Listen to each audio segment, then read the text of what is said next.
My dear student, in this lesson I will explain what is Charles law.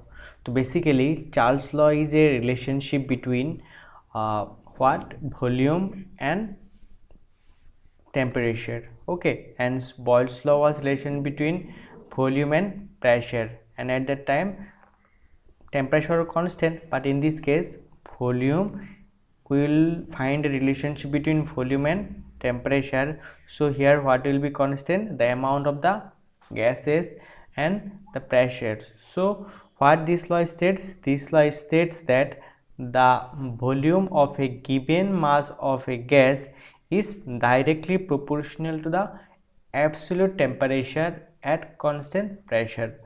Okay, simple. If we increase the temperature, then the volume of the gas will definitely increase.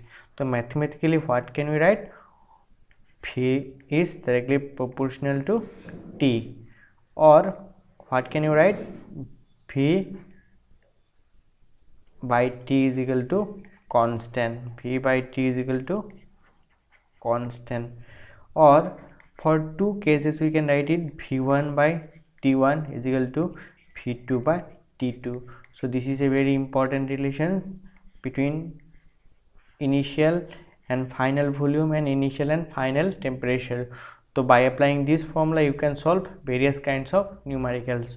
So we will take some graphical representation of this law, graphical representation. So first of all we will check a graph between volume and temperature. Okay, we know if we increase the volume then the temperature also increase, or if we increase the temperature the volume also increase. So simple, this will be the graph because this is directly proportional.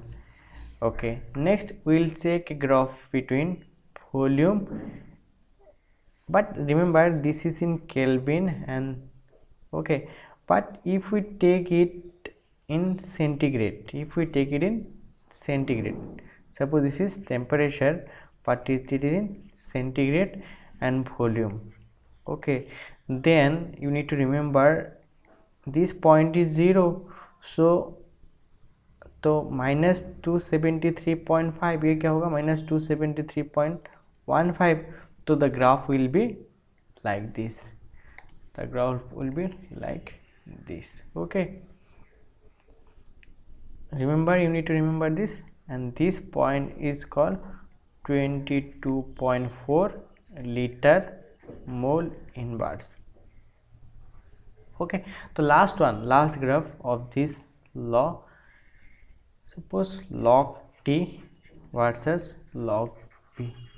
So we know it is directly proportional, so there will be a gap and this graph will be like this. So these three, A, B and C, these three graph is very important, and question may be asked from this graph only in your competitive exam. Okay, thank you for watching this lesson.